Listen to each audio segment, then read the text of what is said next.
عادل بادشاہ۔ پرانے زمانے کی بات ہے کہ ایک ملک پر سخت گیر بادشاہ حکومت کرتا تھا۔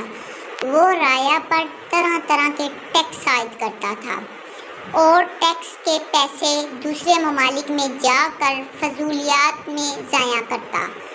بادشاہ کی دیکھا دیکھی وہاں کے تاجروں نے بھی عوام پر ظلم شروع کر دیا۔ 1 روپے والی چیز 5 روپے کی بیچ کر ناجائز منافع کماتے۔ بادشاہ کو اس سے کوئی غرض نہیں تھی کہ ملک میں کیا ہو رہا ہے، عوام کس حال میں ہے۔ بادشاہ جب رعایا پر ٹیکس لگا کر تھک گیا تو عوام نے ٹیکس کے خلاف احتجاج شروع کر دیا۔ بادشاہ نے اس کا حل یہ نکالا کہ ایک بڑے ملک سے سود پر قرض لیا جو آمدنی سے زیادہ تھا۔ ملک قرض و سود کی دلدل میں دھنستا گیا۔ اتنے میں بادشاہ کا انتقال ہو گیا۔ بادشاہ کے انتقال کے بعد اس کا بیٹا بادشاہ بنا جو نیک، صالح اور ایماندار تھا۔ وہ اپنی رعایا کو خوشحال دیکھنا چاہتا تھا۔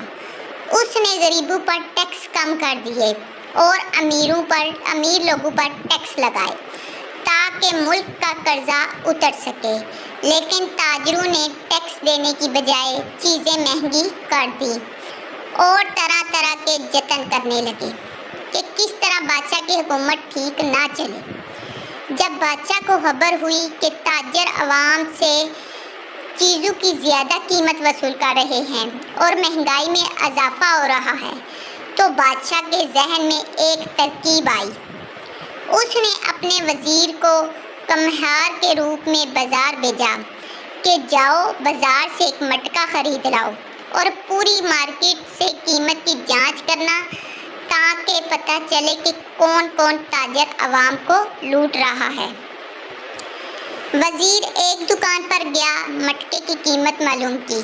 دکاندار نے 4 روپے بتائے۔ دوسرے دکان سے معلوم کیا، اس نے 5 روپے بتائے۔ غرض سب دکانداروں نے مہنگائی کے لیے بادشاہ کو ذمہ دار ٹھہرایا اور خود کو لاچار ظاہر کیا۔ ساری باتیں وزیر نے بادشاہ کو بتا دی۔ اگلے دن بادشاہ نے وزیر سے کہا، آج مٹکا لے کر جاؤ اور بیچنا شروع کر دو۔ وزیر نے ایسا ہی کیا۔ بازار کے سب دکانداروں نے اس کی قیمت 50 پیسے سے زیادہ قیمت نہیں لگائی۔ وزیر نے کہا، کل تو آپ یہی مٹکا 5 روپے کا دے رہے تھے، آج 50 پیسے کا خرید رہے ہو۔ وزیر نے سب واقعات بادشاہ کو بتا دیے۔ بادشاہ نے ان تاجروں کو سخت سزا دی جو عوام کا خون چوس رہے تھے۔ چند تاجروں کو سزا دی تو باقی سب تاجر رائے راست پر آ گئے۔ اس طرح تاجروں نے ٹیکس بھی دینا شروع کر دیے، جس سے ملک کا قرضہ بھی اتر گیا، ہر چیز سستی ہو گئی، ملک خوشحال ہو گیا اور اب عوام نیک بادشاہ کو دعا دے رہے ہیں۔ پیارے بچوں، ہم نے اس سے یہ سبق سیکھا ہے کہ ہمیشہ کوئی بھی کام کرنا چاہیے تو ایمانداری کے ساتھ، نیک دلی کے ساتھ، نہ کہ اگلے کو لوٹ مار کرنی چاہیے۔ اگر آپ کو میری ویڈیو اچھی لگے تو لائک کیجیے، میرے چینل کو سبسکرائب کیجیے۔ تھینکس